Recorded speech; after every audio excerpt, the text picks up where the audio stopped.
Charles, let's turn to you. So one of the questions we've got down here, I think kind of fits in quite nicely. So given the changing scope and geographic coverage of consumer privacy and protection driven by policies such as CCPA, GDPR, where do you see the biggest changes today? And how are you preparing for the future as it relates to the digital marketing industry's AI practices? And Charles, if I may also ask you to touch upon what Mike talked about there, how do you know what you can and can't do? What are you advising your clients in that sort of area? There are a few companies, I would say first and foremost, that are really good, and I can't remember them off the top of my head, but I'll get them and send them to Jason, and so that you guys can share that. But they're really good at tracking governance. My hope is, and I tell all clients this, is that the federal level will get involved so that we are not dealing with 49 to 50 different policies, because it is like herding cats at this point with lasers. But that having been said, this Google, Apple, so on and so forth, sandbox environments and removal of third-party cookies, nothing is really changing. First-party data is taking a front seat. Yes. People are talking about exchanges and data lakes. Yes. But at the end of the day, people need to get clear on whether they're a controller or processor. They need to get clear on, what their policies internally are going to be and if they're going to go above and beyond what's being required of them. If they're going to take a more utopian view of this, or are they going to take, the business capitalist route? And quite frankly, the different frames and philosophies of, in the U.S., Republican and Democrat. Are you a more paternal business that governs in a certain kind of way, or are you more of a maternal business that governs in a different kind of way, all based on principles? Because these things are principles in theory, and we all have to make decisions in where we are and where we want to go. And Christy, it strikes me that we talk about all these sorts of things, but actually, the way to make use of data is through people like you as data scientists, and that's who you mine this stuff and you pull out the interesting things that can then be taken. What role does ethics play in your role? Oh, that's a great question.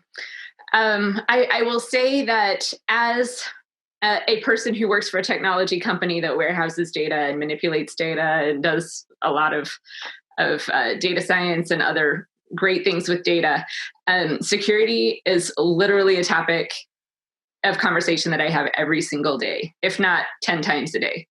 So we're talking about security all the time, and we're talking about ethical data uses all the time, and making sure that the data that people have access to are only able to be accessed by the people that should have access to it. So when I work with businesses, each business defines that differently. So I look at my job is to have all of the technology tools in place to make security a high priority for anyone who wants to use it. From a more personal standpoint, though, with the security and how we use data and how I think about data, I look at it as being a public versus private issue. So I take a look at data, and there's some data that people just generally feel is public. It should be public information. There's other sorts of data that people generally feel should be private. And at least in the United States, we have never defined that very well. You can go back hundreds of years to the 16 and 1700s, and you look at things like the US Constitution. It's all about trying to wrestle with what's public and what's private. And the reason that we never get it right is because we always end up redefining what we mean by public and private based on how people use the information that they have. And I think that's what we're finding right now. We don't always know. We don't always know how people are going to react, or whether they're going to find actions untrustworthy or very trustworthy, et cetera. We don't know if people are going to act in biased ways or not. I think we can generally assume that everyone has biases, so bias is going to creep into ways that anyone uses data. But the Internet of Things and AI and data security and all of these things, just I think, highlight and exacerbate this private versus public question with well, and we've never defined it very well. And now we're wrestling with it in an international space. So it's a really big deal. I think that one of the best ways that in a business setting you can figure this out, especially if you're talking about customers and customer data or employees and employee data, is to ask them and just talk to them. If you want to build trust with anybody, I don't think that we can build very good relationships if we're not talking to the people that we're ultimately trying to improve their lives and better their situations by using data. That's a really good point. I did see a really interesting conversation with, I don't know if you know, he's a sort of British, Scottish tennis player called Andy Murray. I don't know if people like tennis at all. But his mother plays a bizarrely large role in his life. And she was talking on his behalf at a conference on AI and particularly around data usage. And she was saying, they are trying to figure out at the moment, if he goes and plays a tournament like the US Open, does the data from that tournament, from him playing in that tournament, so all his performance data, belong to the tournament or belong to the player, to Andy Murray? And that sort of strikes me, Christy, as a kind of loose, this is kind of what you're talking about, isn't it? It's who actually, if I'm comfortable sharing my data with you, you have my trust. But if you are taking my data and using it in ways that that I am unaware of, then I am untrusting of it. I think that definitely plays into it. I think it's an important part of it. So just in thinking about, listening to this, especially kind of Mike, some of the stuff that you shared, and then kind of with Christy, Doug, and Charles too on this time. It reminds me of a conversation I had with my 7-year-old on this past Saturday, talking about certain things that I won't share. But the crux of it was, just because you can doesn't mean you should. And so I think when we think about the abilities that we have, I tried to explain to him that when you do things, you should be comfortable with them being on the front page of the paper.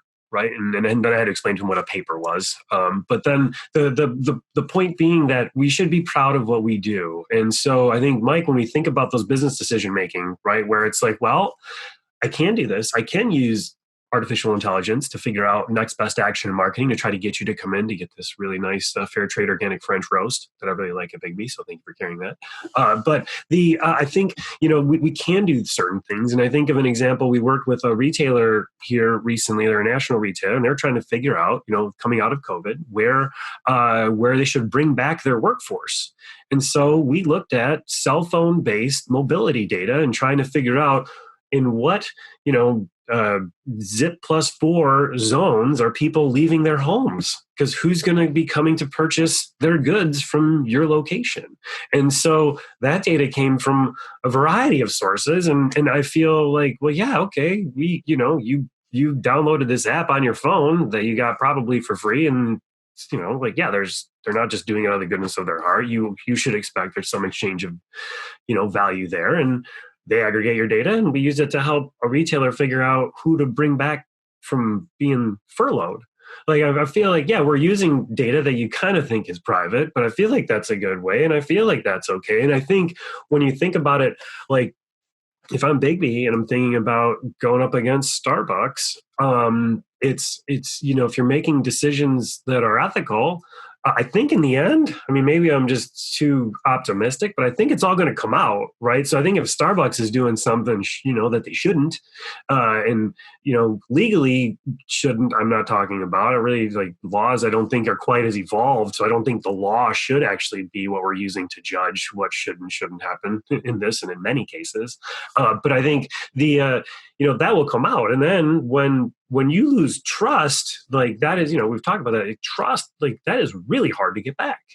Right. And so I think, like, yeah, then it becomes a question of, I think it's, you need to sustain your business and do the right things. I think there's opportunities to put resources in to grow. And then I think if someone is doing something that they shouldn't, especially in a large publicly traded company, it's going to come out and they're going to pay a price for it. It's not enough that you collect the data and you use it for whatever commercial means or monetize the data and use it in a way that's going to enhance your business or give you a competitive advantage. It is, you also have to secure that data, and I think that's where Christy was going. But the problem with that then becomes, if you're a small company, you can't afford to, spend your way and spend, your revenue, millions of dollars in revenue that you have, on building a secure net storage of that data, right? When you are faced against an adversary that might be China or North Korea or Russia, or maybe even a commercial competitor who's got a lot of money and wants to kind of put you out of business, you can't afford to defend yourself.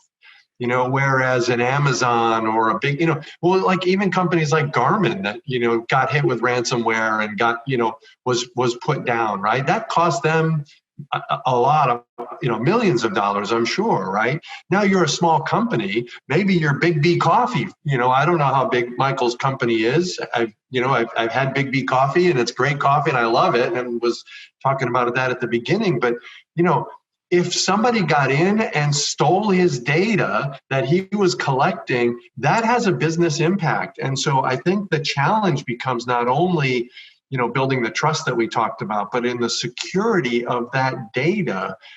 How do you do that? And how do you do that effectively so that, you don't lose all of your data to your competitor or some adversary that's out there, and then basically puts you out of business. And so, one of your employees may go to a conference in some foreign country or whatever, and they brought their cell phone with them, or they go to a conference and there's a trade show going on, and they pick up a thumb drive because, they gave them out at the conference, and they put it into your network, and, the $1 million that you spent to defend your network and secure your data just got taken down in a minute because of some goober, one of your employees, who thought they were doing a great thing because they went to this conference and you paid for it. It was wonderful. And they got a whatever, or they used their phone and they brought it somewhere, they brought it overseas and got all their data scraped. I was talking to a group of folks, business leaders who, and talked to them about, if you travel overseas and you have your cell phone with you,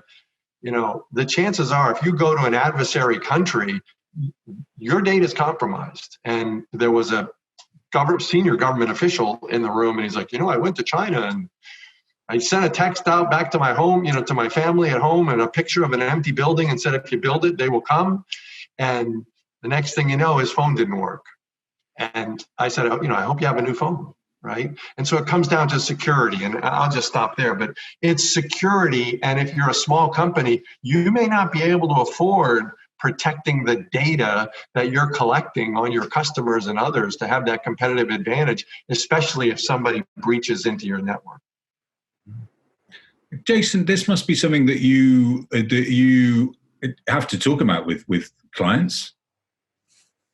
Yeah, I mean, the data security it's a topic that's talked about, just like Christy said, all the time. It's critically important. We're constantly answering survey questionnaires that can be hundreds of questions long about what we're going to do to protect other folks' data, and we use in a lot of cases. So we use Christy's company Domo, their platform, because you need some scale, in a lot of ways to if you're going to have accessibility to the data, you need some really robust infrastructure to protect it. And it's one of those things, I think of, it's sort of like the model of like guns and bulletproof vests, right? It's like there's just this technology war going on, and you need better security because the other side, the weapons on the other side, are constantly evolving. And so it's not something like what works today, it's probably not going to work tomorrow, next week. So that's the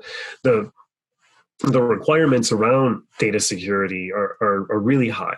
Reynolds said it best, where it's like you can put all of this in, and then some goober goes and leaves their laptop unlocked at a conference, and you just have this giant hole sitting there. And so it sort of like goes back to the question of people. It's like, yeah, well, you have all this tools, technology, and process, but probably the best security tool you can have is some training for your people. Like that is like just helping people understand, like, like, hey, you actually have a window into our business, and so make sure you lock it. Like keep it. That. So I think it's a really important topic, especially and it's going to continue to grow and be even more important. I think that's a great point. I think it's not just a training. I think it's an ongoing training. I've seen people where they've been educated about phishing and social hacking and emailing, and knowing firsthand people that have lost hundreds of thousands of dollars from wires to the wrong place just from a phishing attack, and other people that were privy to that falling susceptible to it as well, right? So this is an ongoing, always training. The human aspect of security matters, and we need to be cognizant of it. We, as our company, we do a lot of white label solutions, which essentially is we're training companies to take our software and put it on their servers so their data is more secure and they can afford what they can afford, right? If you can afford IBM or Google or Domo or whatever those things are, then great. And we're willing to put our software there. But at the end of the day, people have to make these decisions, and it does come down to people. And to build on what Charles said, I think that the next level is not just the security and the trust and the ethics that we talked about, but it's the information sharing, right? In the world of cyber, especially on defensive side, well, offensive cyber as well, it is all super secret and nobody wants to share information. And, your particular company might have had a data breach, but yet you don't want to tell anybody, obviously, because that's going to impact your business line. But yet, if you told somebody about it, then that might save Jason's company from going down because they got the same data, And so we have to figure out a way, again, going back to, maybe the power of relationships that Christy or maybe it was Amy talked about relationships. It's not, it's building those relationships and the power of trust as another non-negotiable to share information across domains so that you can help then defend the network, because nobody can defend the network themselves, especially when you're faced against a nation state adversary. No one wants to say I've been attacked, but that's the way that, Jason learns, as if I tell him, well, this is what happened to me. It's a really, really good point, but I believe there are security companies that kind of do actually do that. Well, I think as a security company, you have to follow certain protocols, or you are supposed to, or there are contracts that you put in place with customers and others, right, that you have to deliver on. So if something like that happens, you have a due diligence to report it in ways that help the people who are affected by that security breach manage it appropriately. I think our first responsibility is always to the people whose data we have. And then once we appropriately manage all of those situations in the case of a breach, I don't think that it's necessarily problematic to help your fellow companies out along the way so that not everybody is affected by the same kind of malicious attacks that I think are prevalent and can happen today.